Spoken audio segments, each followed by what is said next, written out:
বিসমিল্লাহির রহমানির রহিম। কদ জাআকুম মিনাল্লাহি নূরু ওয়া কিতাবুম মুবিন। এতে কোনো সন্দেহ নাই যে নবী নূরের সৃষ্টি নয়। আল্লাহ তাআলা আমাদের রাসূলকে তার নিজের জাত পাক নূর থেকে সৃষ্টি করেছে, নূরে মুজাসসিম থেকে সৃষ্টি করেছে। বর্তমান সমাজে এই বিষয়টা নিয়ে খুব চর্চা হচ্ছে যে নবী নূরের তৈরি নাকি উনি মাটির তৈরি। অনেক মৌলবাদীরা, অনেক যারা ওয়াজ নসিহত করতেছে তারা বেশিরভাগই বলতেছে যে উনি মাটির তৈরি। মাটির তৈরি শুধুমাত্র একমাত্র আমাদের আদম আলাইহিস সালামকে মাটি দিয়ে তৈরি করা হয়েছে। বাকিটা আপনারাই জানেন যে মানুষ কিভাবে সৃষ্টি হয়, এটা আপনাদের বলার আমার প্রয়োজন পড়ে না। আপনারা নিজেরাই জানেন মানুষ কিভাবে সৃষ্টি হয়। শুধুমাত্র আদম আলাইহিস সালামকে মাটি দিয়ে সৃষ্টি করা হয়েছে। তো এখন ওনারা নবীকে নূরের তৈরি এই জিনিসটা তারা অস্বীকার করছে। কারণ সেটা আমি জানি না কেন তারা অস্বীকার করে। কারণ আউয়ালু মা খালাকাল্লাহু মিন নূরি, আল্লাহ তাআলা সর্বপ্রথম আল্লাহ তাআলা তার জাত পাক নূর থেকে নূর সৃষ্টি করেছে। তার নূরকে কয়েকটা খণ্ড করা হয়েছে। তার নূর থেকে আমাদের রাসূল আকরাম সাল্লাল্লাহু আলাইহি সাল্লাম এবং পাক পাঞ্জাতনকে সৃষ্টি করা হয়েছে এবং আমাদের রাসূলের জাতে নূর থেকে সমস্ত মাখলুকাতকে সৃষ্টি করা হয়েছে। এটাই হলো বাস্তবতা, এটাই হলো চিরন্তন সত্য বাস্তব কথা। আল্লাহর নূরে নবী সৃষ্টি, নবীর নূরে সমস্ত মাখলুকাত সারা জাহান সৃষ্টি। তো বর্তমান সমাজের মানুষগুলো কোরআনের একটা আয়াতের উপর ডিপেন্ড করে তারা নবীকে সম্পূর্ণ মাটির তৈরি বলতেছে। কোন আয়াতটা? ওই একটা আয়াত, সমস্ত কোরআনের মধ্যে একটা আয়াত আছে যেটা রাসূল বলছে ইন্নামা আনা বাশারুম মিসলুকুম, আমি তোমাদের মতোই রক্তে মাংসে গড়া মানুষ।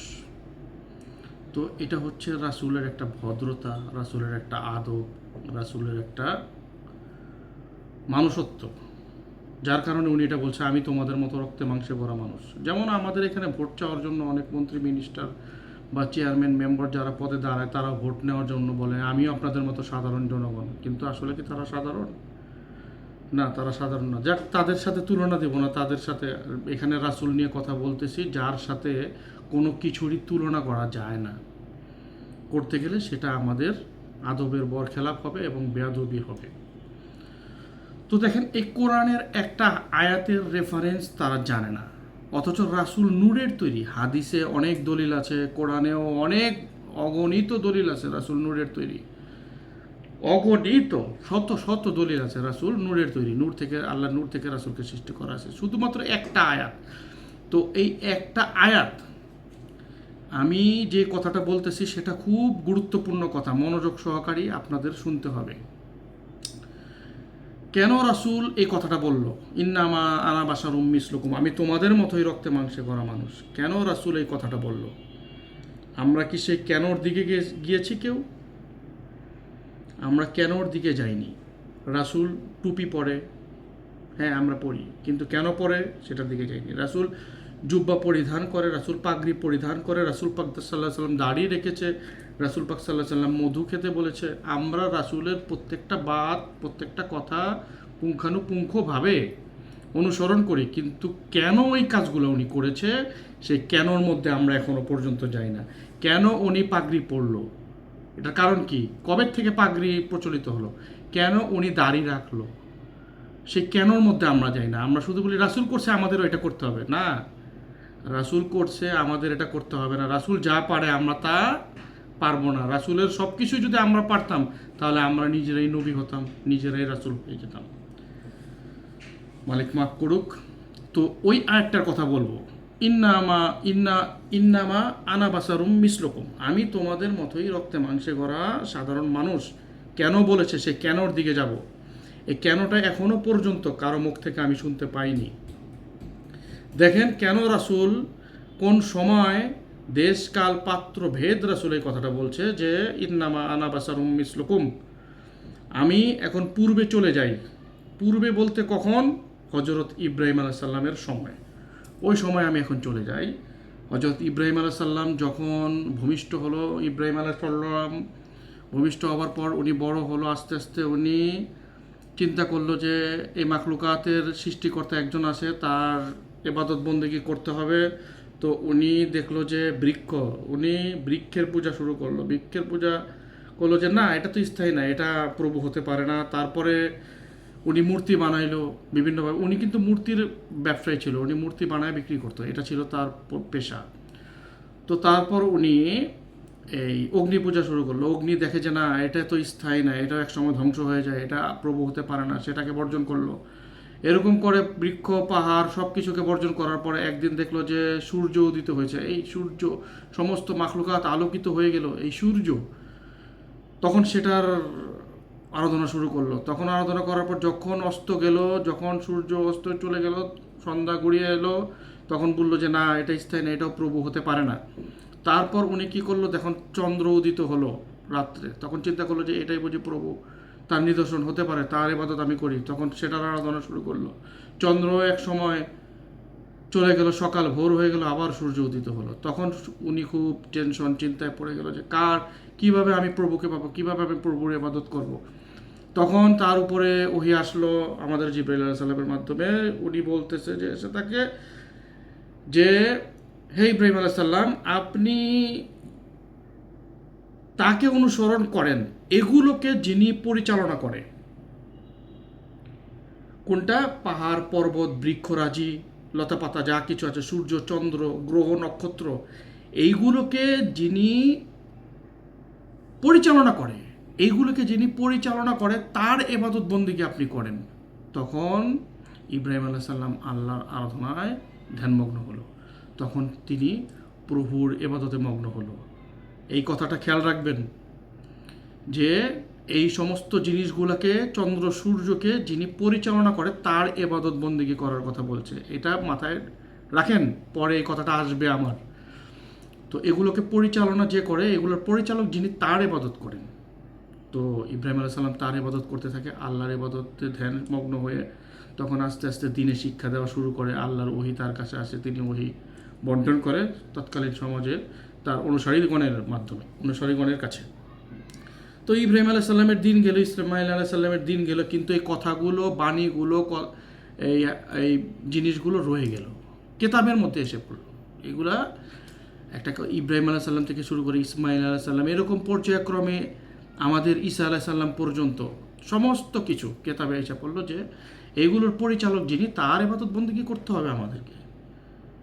এই সমস্ত চন্দ্র সূর্য গ্রহ নক্ষত্র, এগুলোর পরিচালক যিনি, তার ইবাদত আমাদের করতে হবে। তো আমি আর দীর্ঘায়িত করব না। তারপর ঈসা আলাইহিস সালামের পর আমাদের রাসূলের আগমন হলো, আমাদের দোজাহানের বাদশাহ, কুল কায়নাতের বাদশাহ, সমগ্র মাখলুকাতের বাদশাহ, যিনি রহমতের মালিক হিসেবে আল্লাহ তাআলা তাকে প্রেরণ করেছে। তাকে জন্ম দেওয়া হয়নি, সে প্রেরিত, তাকে পাঠানো হয়েছে। তিনি হচ্ছে আমাদের রাসূল আকরাম সাল্লাল্লাহু আলাইহি ওয়াসাল্লাম।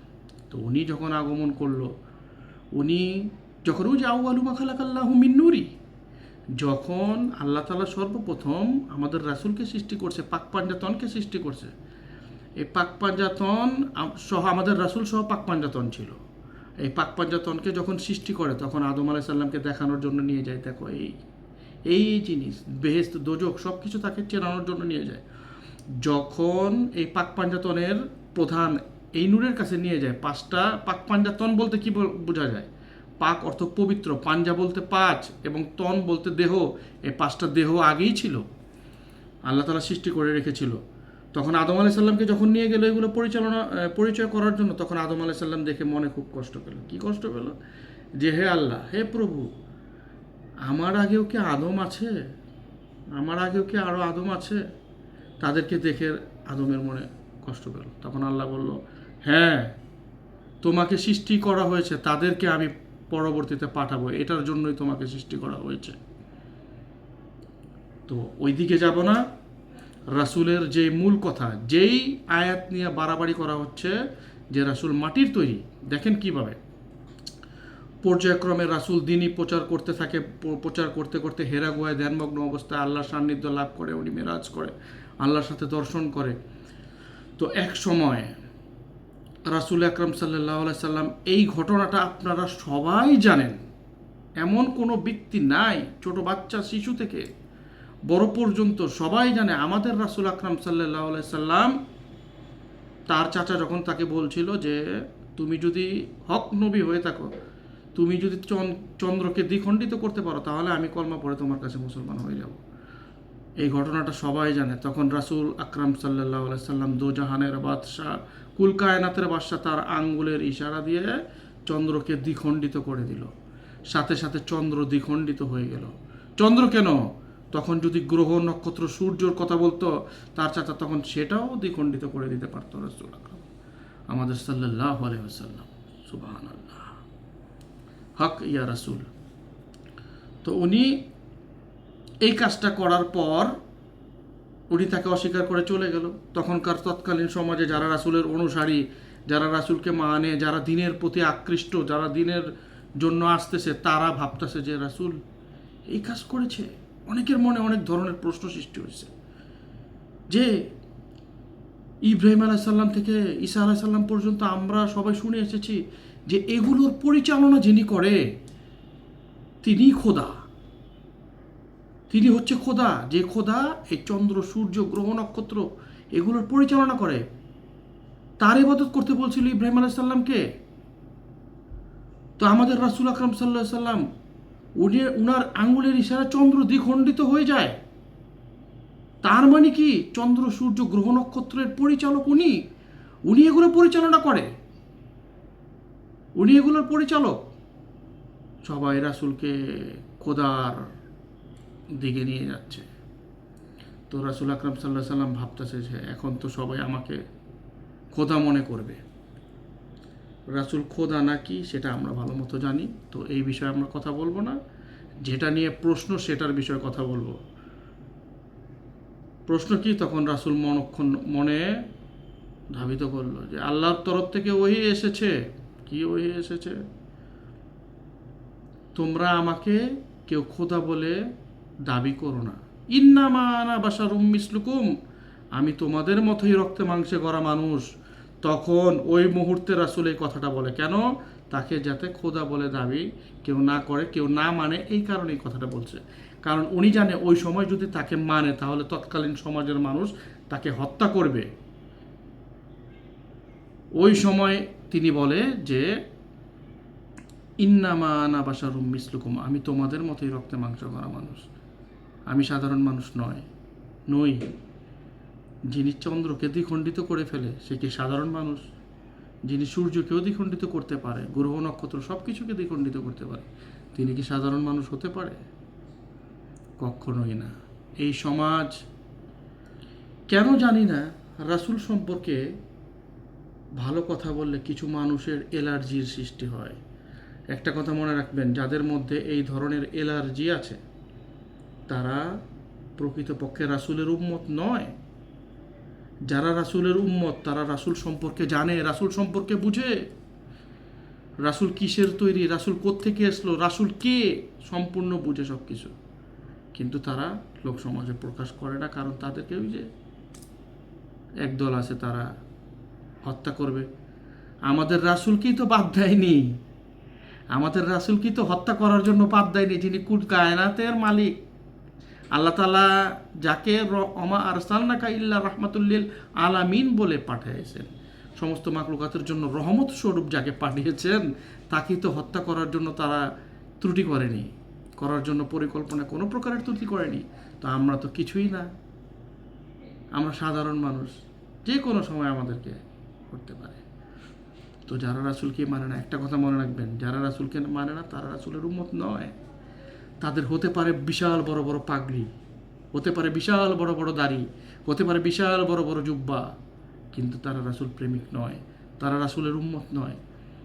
রাসূলের উম্মত তারা যার মনের ভিতরে দেখবেন দাড়ি নাই, টুপি নাই, জুব্বা নাই, কোনো কিছুই নাই, পরিধান নাই, কাপড় নাই, পাগল, যার ভিতরে দেখবেন রাসূলের প্রতি মহব্বত আছে, প্রেম আছে, ভালোবাসা আছে, সে হচ্ছে রাসূলের প্রেমিক। রাসূল নিজে ঘোষণা দিয়ে গেছে। তাহলে বিষয়টা লক্ষ্য করে দেখেন কেন রাসূল বলল,